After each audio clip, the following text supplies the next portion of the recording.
What if the universe was a vast and powerful servant, with no will of its own, whose only function was to perfectly and literally obey every command you give it? And what if your everyday casual words, every complaint about money, every expressed fear about the future, every joke about your own bad luck, were the very commands it was diligently fulfilling?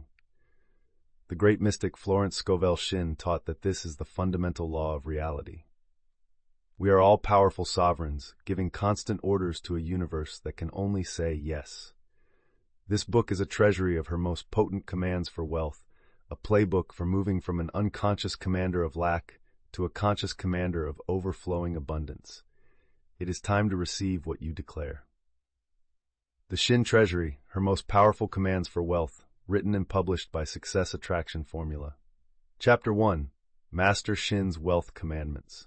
Imagine you are standing in a vast, echoing hall, a grand chamber where every whisper is magnified 1,000 times. At the far end of the hall sits a powerful, benevolent, but completely literal-minded scribe.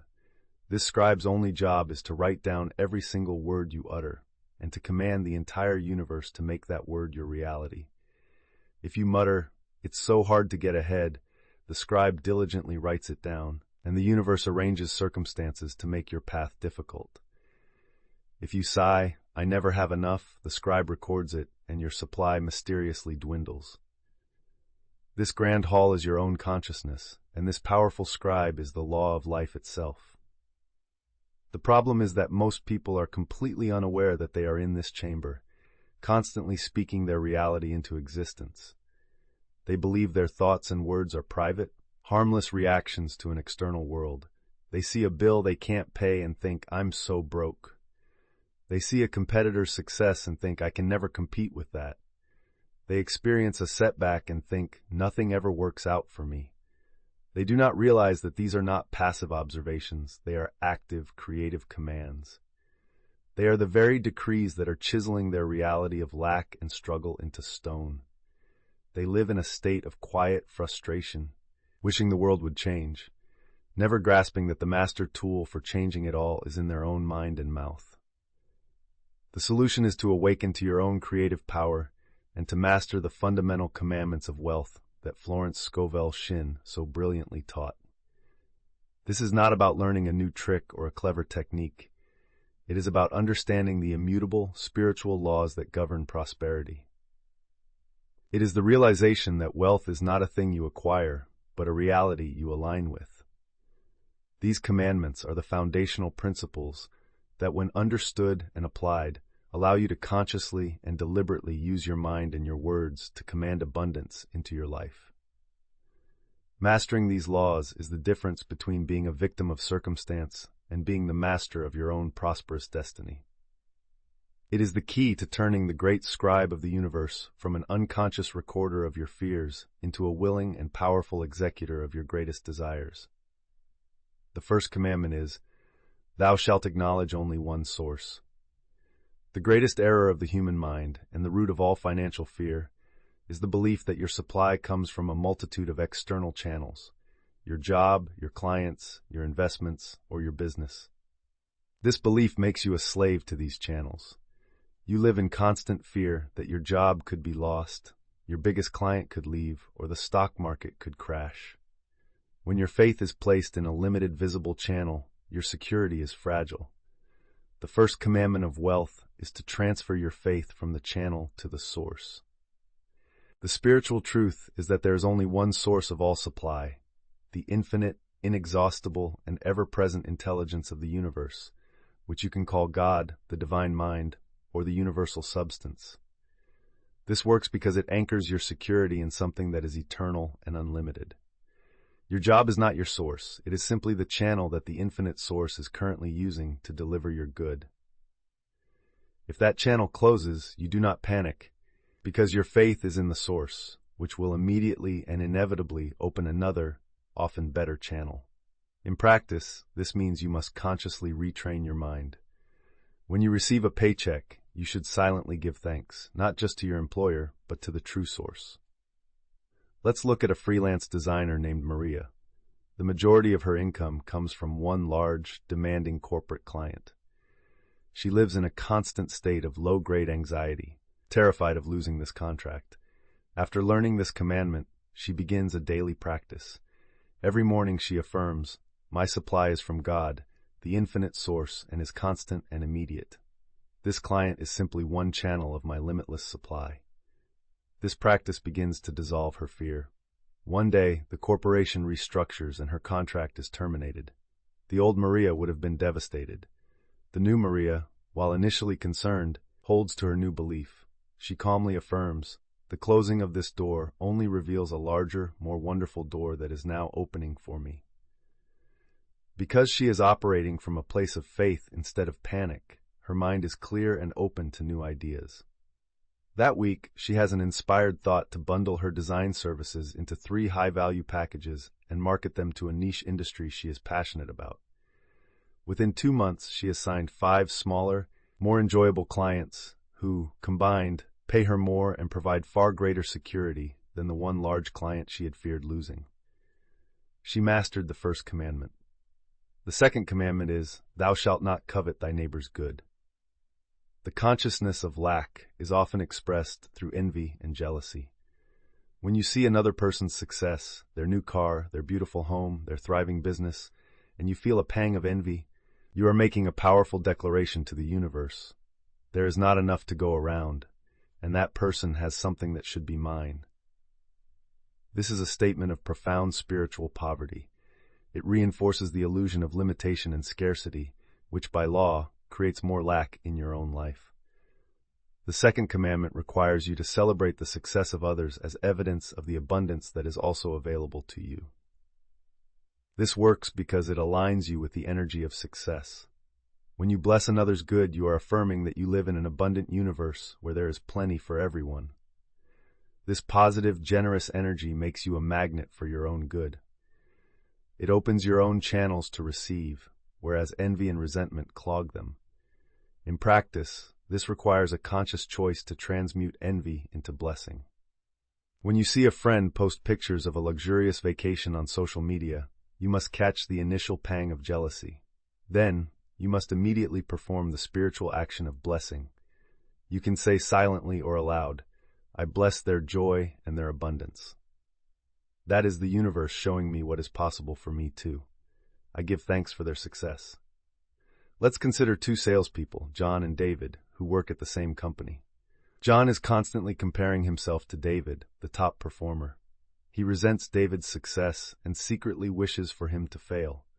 As a result, John's own sales are always a struggle. David, on the other hand, operates by this commandment.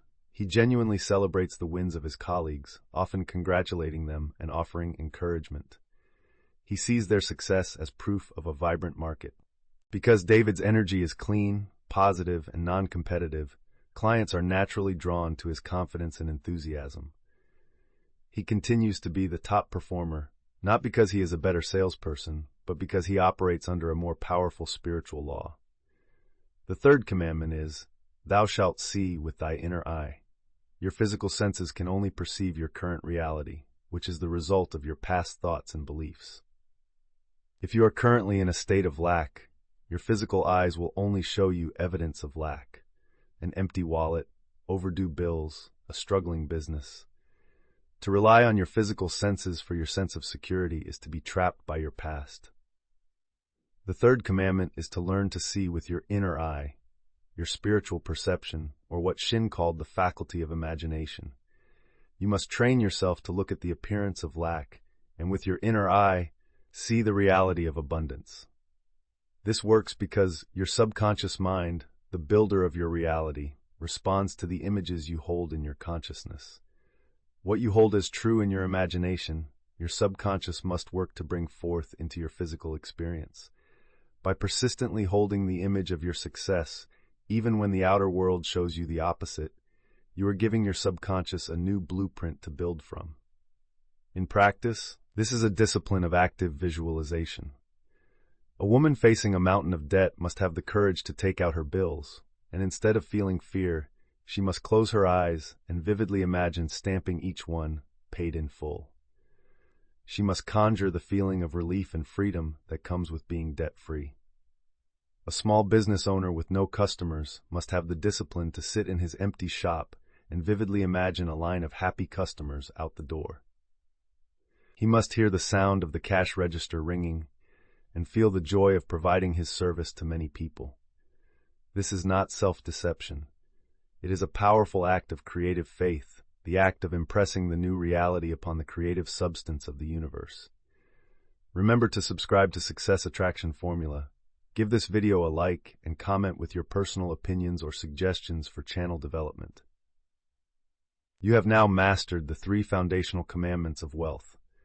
You know where your supply truly comes from. You know how to celebrate the success of others, and you know how to see with the inner eye of faith. But how do you take this new understanding and translate it into powerful, creative commands? What is the specific, practical method for crafting the words that will activate the law of prosperity in your life? Chapter 2. Craft strategic decrees for abundance. Imagine you are a powerful magician, and your words are your magic wand. Every single word you speak has the power to conjure things into existence. If you wave your wand and say, "I wish I had a castle," the universe, being a literal-minded genie, will grant you the experience of wishing you had a castle. You will live in a perpetual state of wanting, but never having. If you wave your wand and say, "I will have a castle one day," the universe will ensure that your castle always remains in one day, a future that never arrives. This is the precise predicament of most people. They have been given the magic wand of their own spoken word, but they have no idea how to use it correctly. The problem is that their language is weak, passive, and filled with the vibration of lack. When it comes to their greatest desires, especially concerning wealth, they use disastrously ineffective language. They say things like, "I hope I get that raise," "I really want to be financially free," or "I'm trying to make more money." On the surface, these statements seem positive, but they are terrible creative commands. The word hope declares that you do not currently have. The word want literally programs your reality to be in a perpetual state of wanting. The word trying affirms the presence of struggle. They are waving their magic wands and accidentally casting spells of longing, striving, and difficulty upon their own lives. The solution is to become a master magician, a linguistic sorcerer, by learning to craft and wield what Florence Scovel Shinn called strategic decrees for abundance. This is the art and science of using your spoken word with deliberate, authoritative precision to command your desired reality into existence. A decree is not a hopeful wish or a gentle affirmation. It is a powerful, authoritative statement of spiritual truth. It is you, the sovereign ruler of your own consciousness, issuing a royal command that the universe must obey. Learning to craft these decrees is the single most important practical skill for applying the law of prosperity. It is the difference between asking the universe for a handout and signing the executive order that releases your own vast supply. When you master the art of the decree, your words cease to be idle chatter and become precision tools for shaping your destiny. The first step in crafting a powerful decree is to frame it as a finished reality. The creative power of the universe operates only in the eternal now. It does not understand past or future. Therefore, your decree must be stated in the powerful present tense, as if your desire is already a fully accomplished fact. You are not asking for a future event. You are announcing a present truth. This works because it aligns your word with the way reality is actually created. By declaring your good as a present fact, you are impressing that reality upon your subconscious mind and commanding the universe to bring its physical reflection into your experience. The 2 most powerful words for this are "I am." In practice, you must take any desire and rephrase it into a present tense declaration. "I want to own a successful business" becomes the powerful decree. "I am the successful and prosperous owner of a thriving business that blesses me and everyone it touches."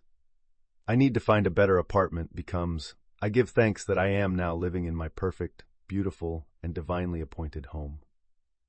Let's look at a man named Robert who is deeply in debt. His old way of thinking was, "I will get out of debt someday." He learns this principle and crafts a new present tense decree.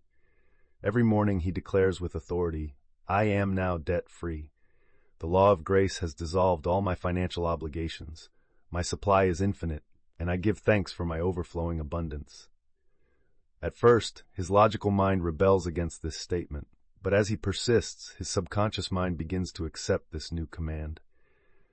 This new inner reality of being debt-free changes his behavior. He feels less anxious and more resourceful. This new state of mind allows him to see an opportunity to renegotiate one of an old debt and to come up with a creative idea for a side business, actions his old, fearful mind would have been blind to. The second step is to charge your decree with the creative power of gratitude. A decree that is merely a statement of fact can be powerful, but a decree that is supercharged with the high-frequency emotion of gratitude is nearly unstoppable. Gratitude is the energetic signature of a prayer that has already been answered. When you give thanks for your good before you see it in the physical world, you are demonstrating a level of faith that powerfully accelerates its manifestation. This works because the feeling of gratitude aligns your vibration perfectly with the reality of having already received. It closes the gap between your present state and your desired state.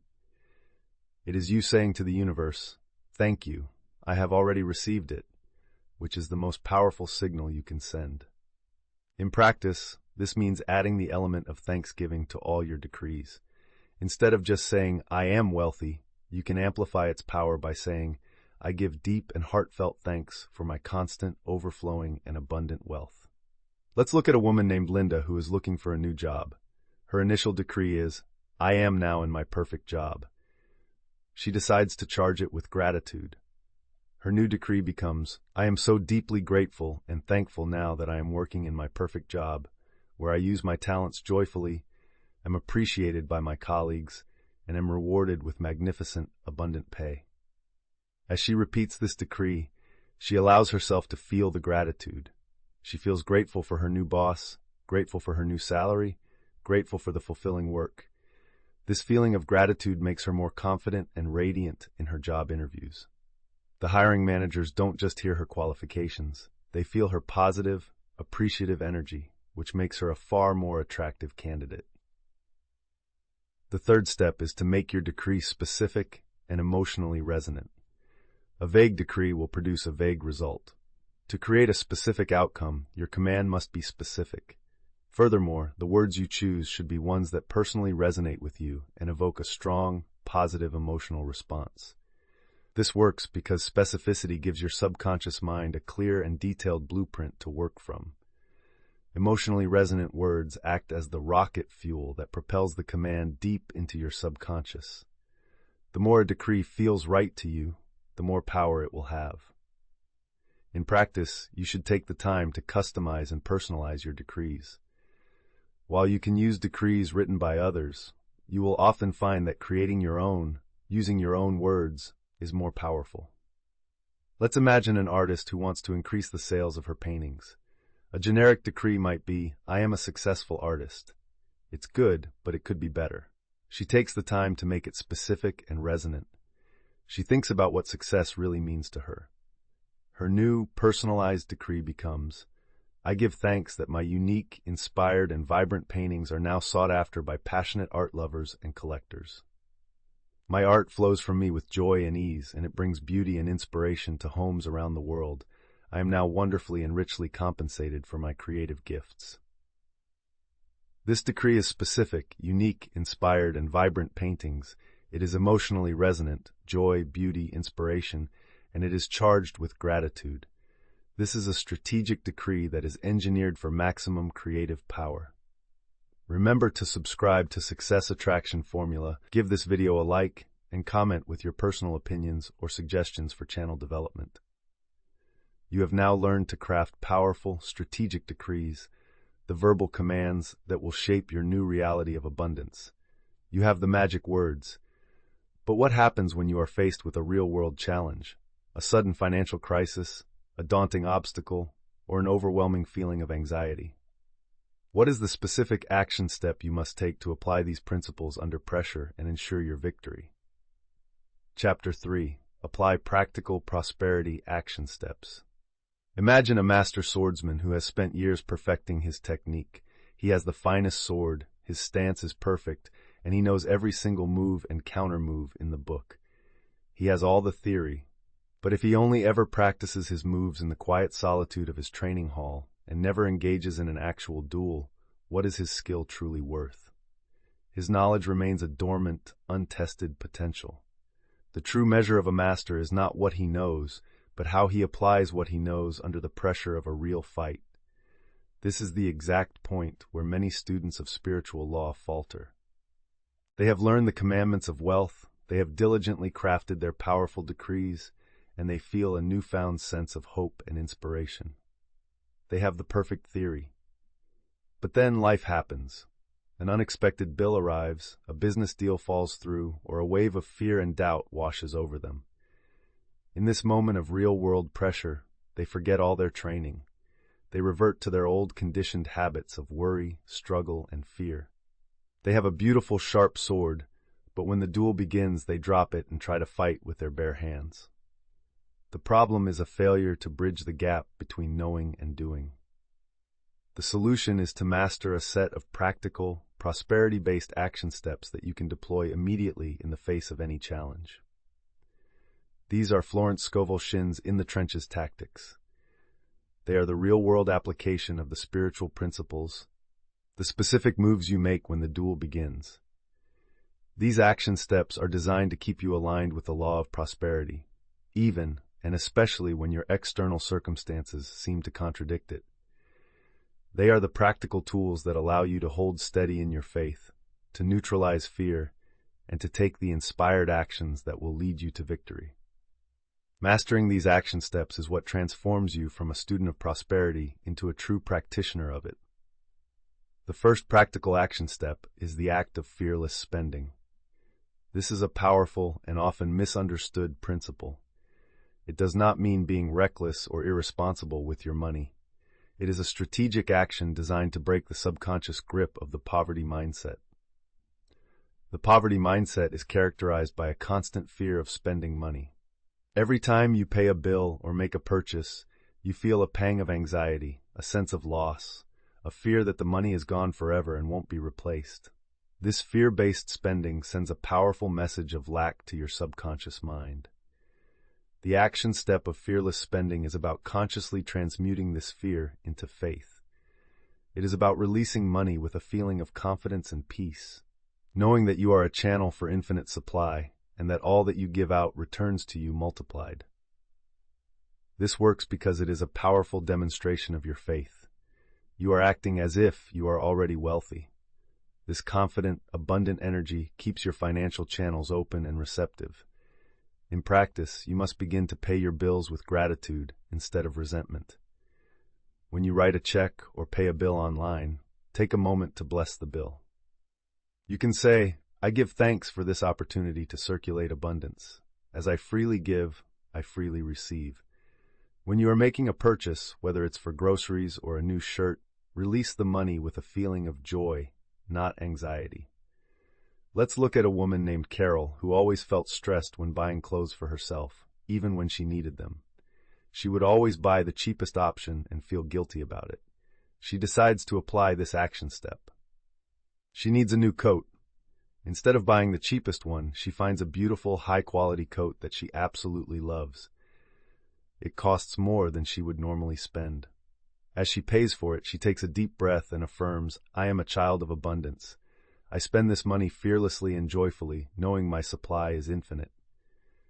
The act of buying something she truly loves and doing it without fear makes her feel prosperous and successful. This new feeling of self-worth gives her the confidence to ask for a raise at work the following week, a raise she successfully receives. The second practical action step is the act of acting as if. When you are faced with a challenge or are working toward a big goal, you must begin to act as if you have already succeeded. This is not about faking it till you make it in a deceptive way. It is about aligning your physical actions and your demeanor with the reality you wish to create. You must carry yourself with the confidence, poise, and energy of the person who has already solved the problem or achieved the goal. This works because your outer actions have a powerful feedback effect on your inner state. When you stand up straight, smile, and act with confidence, it is very difficult to feel fearful or defeated. Your physiology can change your psychology. Furthermore, the world responds to the energy you project. When you project an energy of success and certainty, people are naturally more inclined to trust you, help you, and do business with you. In practice, this means asking yourself, how would the successful version of me handle this situation? Let's imagine a man named David who is trying to launch a new consulting business, but he has no clients yet. He feels like a failure. Instead of moping around, he decides to act as if he is already a wildly successful consultant. What would a successful consultant do? He would have a professional website, he would have a well-designed business card, and he would dress for success every day, even when working from home. David takes these actions. He invests in a great website. He gets professional headshots taken. He starts his day by putting on a suit and tie. These actions change the way he feels about himself. He no longer feels like an aspiring consultant. He feels like a successful one. This newfound confidence is palpable when he attends a networking event. He speaks about his business with such authority and passion that he lands his first 2 clients that very night. The third practical action step is the act of preparing for your good. This is a powerful action of expectant faith. It is the act of physically preparing for the arrival of the good that you have decreed. It is you getting your house ready for an honored guest before they have even confirmed they are coming. This is a potent signal to your subconscious mind and to the universe that you are not just hoping for your good, you are expecting it. This works because it moves you from a passive state of waiting into an active state of preparation. This active preparation creates a powerful magnetic vacuum that pulls your desired outcome into your life more quickly.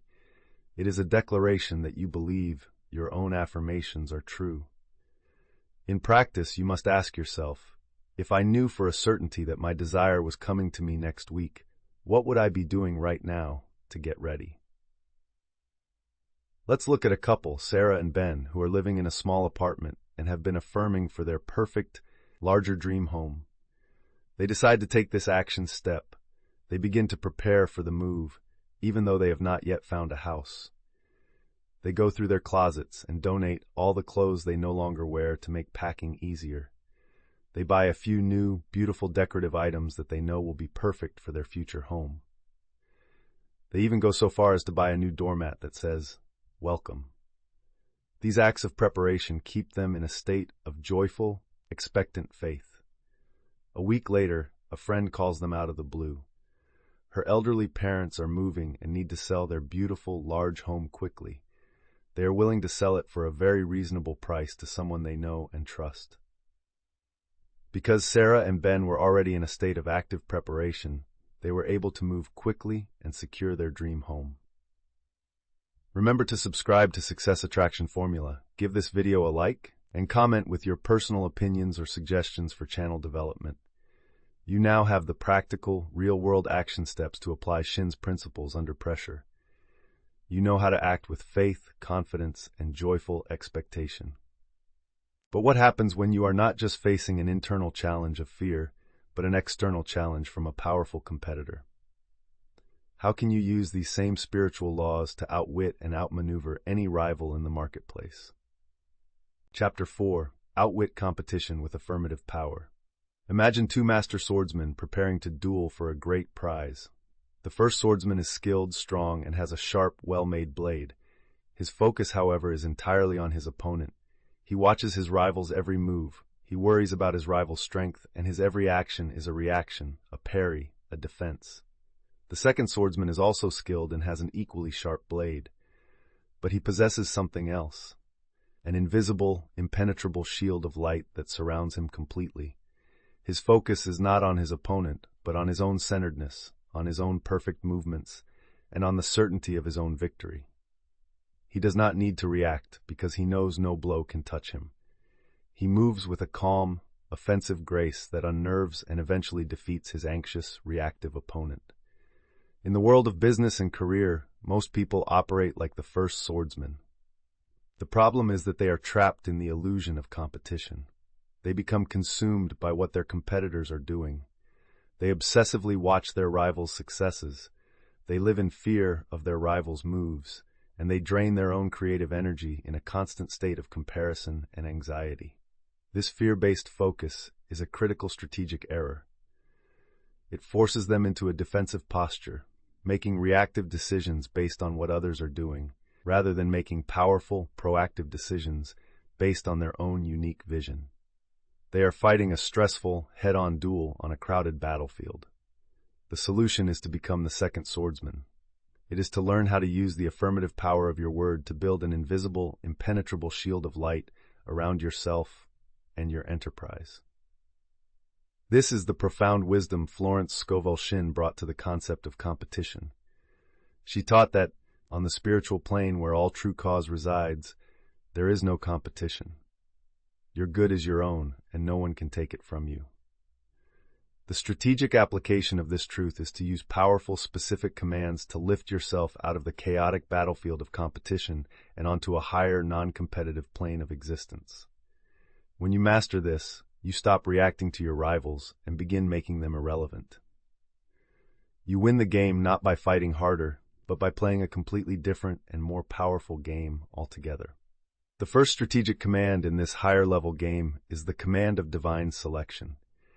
This is the specific affirmation you must use the moment you feel the pang of envy or the fear of loss when a competitor appears to win something you wanted, be it a promotion, a client, a contract, or a round of funding.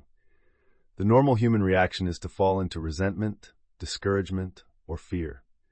These are losing emotions that drain your power and affirm lack. The command of divine selection immediately neutralizes this poison. The command is, "That was not my divine selection. My divine selection, which is infinitely greater and more perfectly suited to me, now manifests." This works because it instantly reframes the situation from a loss into a redirection. It is a powerful statement of faith that the universe has a perfect plan for you, and that anything that passes you by was simply not part of that perfect plan, because something even better is on its way. This keeps your energy high, positive, and receptive. In practice, let's consider a small business owner named Laura. She spends weeks preparing a proposal for a huge, game-changing contract, but she learns that her main competitor has won it instead. Her initial feeling is one of crushing defeat, but she has been training in this principle. She takes a deep breath and repeats the command with faith. That contract was not my divine selection. The perfect, multi-million-dollar contract that is my divine selection now appears. This act of faith saves her from a spiral of despair. Instead of wasting weeks feeling sorry for herself, her mind remains clear and creative. A few days later, she has an inspired idea for a new service offering that is far more aligned with her company's core passion. She develops it, and it becomes so successful that within a year, it generates more profit than the contract she had lost. She realized the universe had closed one door to guide her to a much larger one. The second strategic command is the command to neutralize fear. When a powerful competitor makes an aggressive move, entering your market, launching a new feature, or starting a price war, it can trigger a powerful fear response. As we've discussed, fear is the enemy of clear, strategic thinking. You must have a tool to instantly dissolve this fear so you can respond from a place of power. The command is, "The light of the Christ within me now dissolves all fear. I am poised, powerful, and divinely guided in all my ways." You can substitute the Christ within for infinite intelligence, or my higher self, whatever resonates with your own belief system. The key is to invoke a power greater than the fear itself. This works by acting as a powerful pattern interrupt. It stops the emotional hijack of the brain and realigns you with your own inner center of power and wisdom. It reminds you that your security does not come from market conditions, but from your connection to the infinite. In practice, imagine a startup founder, Ben, who learns that a giant publicly traded corporation has just announced its entry into his niche market. His first thought is, "We're finished. We can't compete with them." He feels a wave of panic, but he is armed with this command. He goes to a quiet place and repeats aloud, "The light of infinite intelligence within me now dissolves all fear of this situation. I am poised, powerful, and divinely guided. He repeats it until he feels a sense of calm return. Now, from this centered state, he can think strategically. He realizes he can't compete with the corporation on price or scale, but he can compete on speed, customer intimacy, and innovation. He pivots his strategy to focus on being the nimble, creative alternative to the slow-moving giant, a position that ultimately allows him to thrive. The third strategic command is the command for divine right-of-way. This is a proactive command that you use not just to defend against rivals, but to clear the path ahead for your own success. It is a powerful statement of intent that commands all obstacles, human or otherwise, to stand aside. The command is, I give thanks that the path for my divine plan is now cleared. Every obstacle is removed. My right-of-way is divinely established, and the doors now fly open. This works by impressing the powerful image of a clear, open, and unobstructed road upon your subconscious mind. Your subconscious then goes to work to find this path of least resistance, guiding your actions and influencing the circumstances around you to create a smooth, easy passage for your success. It is a declaration that the universe is conspiring in your favor. In practice, this command is especially useful when facing bureaucratic hurdles, difficult negotiations, or any situation where the path seems blocked by other people's resistance. Let's consider an entrepreneur, Susan, who needs to get a series of complex permits to open her new retail location. She is being met with endless delays and bureaucratic red tape. The situation feels hopelessly blocked. She begins to use this command every single day.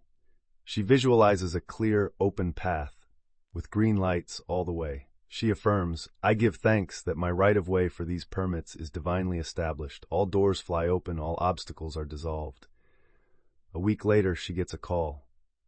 The city official who was the source of the blockage has been unexpectedly reassigned to a different department, and his replacement is known for being efficient and helpful. The new official approves her permits within days. The command for right-of-way cleared the path. Remember to subscribe to Success Attraction Formula, give this video a like, and comment with your personal opinions or suggestions for channel development. You have now learned the powerful commands to render competition irrelevant and to clear your path to success. You have established your spiritual and psychological dominance. Now, how do you take your unique product or service and get it seen by the masses? What are the specific Shinn tactics you can use to scale your market reach and magnetically attract your perfect, ideal customers from all corners of the world? Chapter 5. Scale Market Reach Using Shinn Tactics. Imagine you have perfected a powerful, life-saving beacon of light. It is brilliant, pure, and has the power to guide any ship safely to shore. You have built this beacon on a small, secluded island. You know its value is immense. But what good is this powerful light if its beam only reaches a few miles, seen only by a handful of local fishing boats? Your great invention remains a secret, its potential largely unfulfilled. To truly serve your purpose, you must find a way to amplify that beam, to build a series of lenses and reflectors that will cast its light across the entire ocean, making it visible to ships hundreds of miles away, over the horizon. This is the challenge faced by many successful entrepreneurs and experts. They have created a brilliant product or service, their beacon of light. It has immense value, but their reach is limited. Their problem is one of scale. They have a handful of loyal customers, but they don't know how to reach the vast global market of people who need what they have to offer. Their marketing efforts often feel like a struggle, expensive, time-consuming, and producing only incremental results. They are stuck on their secluded island, unable to figure out how to get their powerful light seen by the world. The solution is to apply the unique and powerful tactics of Florence Scovel Shinn to the challenge of marketing and scaling your reach. This approach is not about more aggressive advertising or a bigger marketing budget. It is about working with the underlying spiritual laws of attraction and magnetism.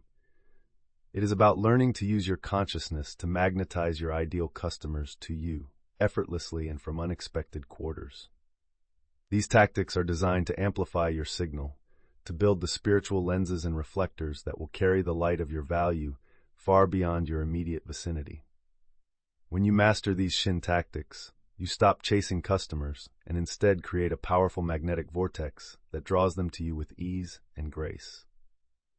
The first tactical principle is the tactic of finding and broadcasting your spiritual gold.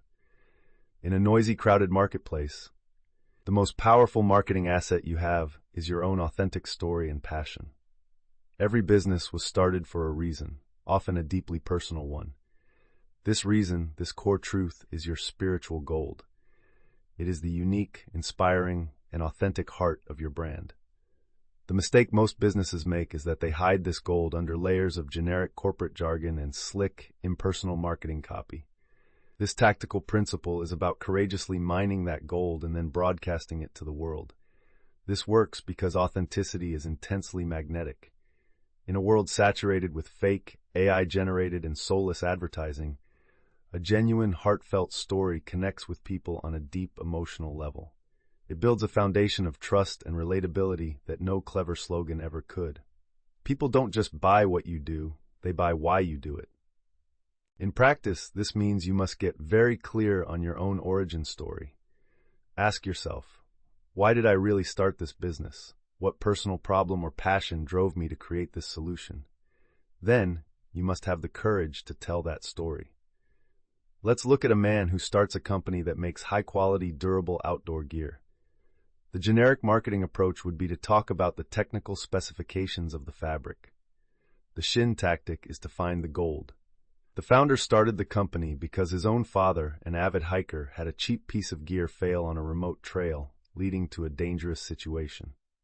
The founder's mission, his spiritual gold, is to create gear so reliable that no family ever has to experience that fear. He then tells this story on his website's About page, in his social media, and on his product packaging. This authentic, emotional story resonates deeply with his target audience of outdoor enthusiasts and families, creating a fiercely loyal customer base that a faceless corporation could never poach. The second tactical principle is the tactic of working with the spirit of the thing. To scale your reach and attract your ideal customers, you must first get into perfect energetic alignment with them. This means you must learn to think as they think, feel as they feel, and vibrate at the same frequency of their deepest desires. Shinn called this working with the spirit of the thing. You are not just marketing to a demographic, you are becoming one with the spirit of the people you wish to serve. This works because of the universal law that like attracts like. When you are on the same energetic frequency as your ideal customer, you will be intuitively guided to the exact places where they hang out online and offline. You will effortlessly come up with the right marketing messages, the right product features, and the right partnership opportunities that will resonate with them most deeply. Your marketing ceases to be a game of guesswork and becomes a process of intuitive flow. In practice, this is a form of deep, empathetic meditation. The owner of a yoga studio who wants to attract more clients would spend time each day not just thinking about her business plan, but actually getting into the feeling that her potential clients are seeking, a feeling of peace, calm, and inner strength. As she holds this feeling, she might get an inspired idea. My clients want peace. The local park at sunrise is a place of peace. I should offer a free sunrise yoga class in the park. This tactic, born from aligning with the spirit of her customers, is far more authentic and effective than running a generic discount ad in the local paper. It attracts a flood of her ideal clients because it meets them exactly where they are, in the energy they are seeking. The third tactical principle is the tactic of releasing the channels. Once you have clarified your message and aligned with the spirit of your customers, you must then command that your good comes to you and release your attachment to how it will happen. A powerful decree for this is, I now release my good, and I call in my divinely appointed customers. There are no lost opportunities, and my market now expands through unexpected channels. This works because the conscious, logical mind can only conceive of a few limited channels through which your customers can come. The infinite intelligence of the universe has access to millions of channels that you cannot even imagine. By trying to control the how, you are limiting the universe to your own tiny field of vision. By releasing the channels, You are demonstrating a profound faith that opens the floodgates for your good to come to you in surprising and miraculous ways. This state of faithful detachment, of not being needy or desperate for a specific outcome, is also highly magnetic. Desperation repels success. Confident faith attracts it. In practice, this means you must do your practical marketing work and then let it go, trusting that it is enough.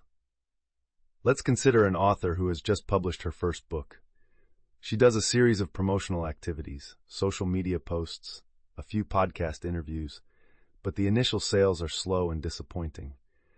The temptation is to panic, to feel like a failure, and to start frantically trying a dozen other desperate marketing tactics. Instead, she applies this tactic. She looks at her book and declares, "This book is a divine success. I release it now, and I call in my perfect readers through unexpected channels." She lets it go. A month later, a popular book blogger in a completely different country happens to discover her book in a small shop while on vacation. He loves it and writes a passionate review that goes viral. Her book sales explode overnight, reaching an international audience she never could have planned for or reached on her own. She had released the channels, and the universe delivered her good in its own perfect, surprising way. Remember to subscribe to Success Attraction Formula, give this video a like, and comment with your personal opinions or suggestions for channel development. You have now learned the tactics to scale your reach and magnetically attract your perfect customers from all corners of the globe. You are creating a thriving, prosperous enterprise. The final challenge that every successful person must face is how to sustain this newfound prosperity. How do you use Shinn's powerful commands to manage your daily operations, to handle your increased profits with wisdom, and to maintain your prosperous state of mind day in and day out for a lifetime? Chapter 6. Sustain profits through daily commands. Imagine a master gardener who, through great skill and effort, has cultivated a magnificent and bountiful garden. It is overflowing with vibrant flowers, delicious fruits, and healthy vegetables. The harvest is a triumph. But what happens if, after this initial success, the gardener simply abandons his work? He stops watering, he stops pulling the weeds, he stops tending to the soil.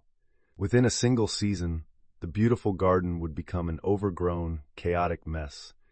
The flowers would wither, the weeds would choke out the vegetables, and the bountiful harvest would become a distant memory.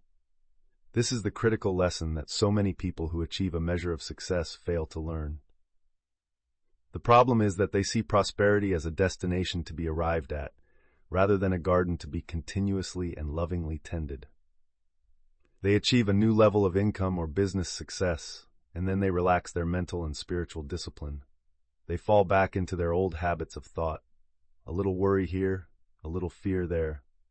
They become careless with their resources, or they become complacent and stop growing. As a result, their newfound prosperity often proves to be temporary and fleeting. They are like the person who wins the lottery, only to find themselves broke again a few years later, because they did not know how to sustain the consciousness of wealth. The solution is to understand that sustaining your profits and your prosperity is an active daily practice. It requires a set of simple, powerful, and non-negotiable daily disciplines that are designed to keep your consciousness permanently aligned with the energy of wealth and to ensure you are a wise and faithful steward of the abundance you have attracted.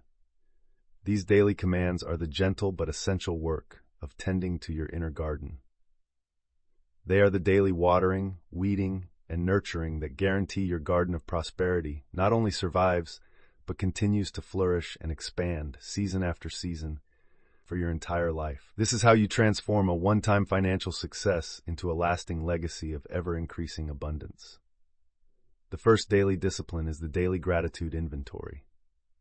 Before you engage with the world, before you check your email, before you look at your bank account or your sales figures, your very first act of the day must be to consciously and deliberately command a state of gratitude for the abundance you already possess. This works because gratitude is the ultimate state of receivership. It is the energetic frequency of "I already have more than enough." When you begin your day from this powerful state, you set your vibrational point for the next 24 hours. You become a magnet for more experiences, people, and opportunities that will give you even more to be grateful for. Conversely, if you start your day by immediately focusing on your problems or what you lack, you set your vibrational point to, "I don't have enough," and you will attract experiences that match that feeling. In practice, this can be a simple but profound 5-minute ritual. Keep a notebook by your bed. As soon as you wake up, before your feet hit the floor, write down 5 specific things you're grateful for in your life and in your business. Do not just write generic things like, "I'm grateful for my family."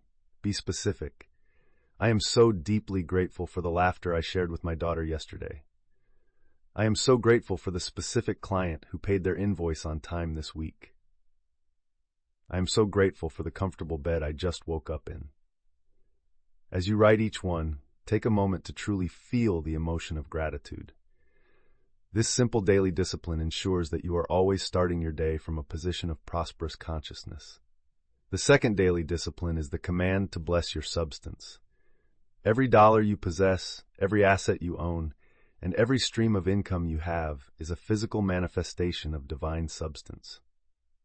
You must learn to see your money and your possessions not as inert, finite resources to be fearfully hoarded, but as intelligent, spiritual energy that is meant to be circulated with love and wisdom.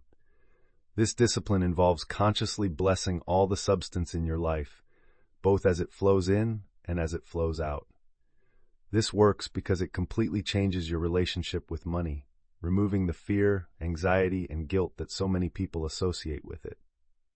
When you bless your money, you naturally become a wiser and more intuitive steward of it. You use it more joyfully and creatively. Blessing the money that flows out eliminates the fear of lack and keeps the channel of supply open, affirming your trust in an infinite source. Blessing the money that flows in is an act of gratitude that makes you a magnet for more. In practice, this can be done anytime you are interacting with your finances. When you look at your bank account online, instead of feeling any anxiety, you can place your hand on your heart and say, "I bless every dollar in this account. This is the substance of God, and it is always increasing." When you pay a bill or make a purchase, you can silently affirm, "I bless this money as it flows out to enrich the world, and I know it returns to me multiplied." This practice transforms the mundane act of financial management into a powerful spiritual exercise that keeps you perpetually aligned with the energy of wealth. The third daily discipline is the command for divine right action. As your success grows, so does the number of decisions you must make each day. You will be presented with more opportunities, more requests for your time, and more choices about how to invest your resources. The logical mind can quickly become overwhelmed. To sustain your prosperity, you must ensure that your daily actions are guided by divine wisdom, not by your ego or your fear. This discipline involves starting each day with a specific command for guidance. The command is, "Infinite Spirit, I command that only divine right action be made manifest in my life and work today. Reveal to me the perfect path." This works because it is a direct request to your all-knowing superconscious mind to take the lead. It subordinates your limited ego to your unlimited intuition. This ensures that you use your time, your energy, and your money in the most efficient, effective, and joyful way possible. It keeps you on your divine path and prevents you from being sidetracked by opportunities that look good on the surface but are not truly right for you. In practice, this is a command to be stated with authority each morning as you plan your day. Let's look at a successful entrepreneur who now has a dozen attractive but competing opportunities on her desk. Her logical mind is trying to analyze them all, leading to confusion. She applies this discipline. She quiets her mind and declares, "Infinite Spirit, reveal to me now the divine right action. Show me where my energy is best placed today for my highest good and greatest success." As she sits in the quiet, she feels a strong, peaceful, intuitive pull toward one specific opportunity and a feeling of resistance or deadness toward the others. Her intuition, guided by her command, has instantly cut through the complexity and shown her the perfect path. This daily discipline ensures that she is always a wise and prosperous steward of her success. You have now completed your journey through the Shinn Treasury. You have learned the great commandments of wealth, how to craft and speak powerful decrees, how to apply practical prosperity actions, how to outwit competition with affirmative power, how to scale your reach with spiritual tactics, and how to sustain your profits with daily commands. You now possess a complete playbook for creating a life of unshakable and ever-increasing prosperity. The core lesson is this: your word is your wand. The universe is your obedient servant. Your consciousness is the only thing you ever need to master. The power to create any level of wealth you desire is, and has always been, within you. Thank you for taking this journey with us. Remember to like this video, leave a comment declaring your own prosperity, and subscribe to Success Attraction Formula for more timeless wisdom on the laws of success.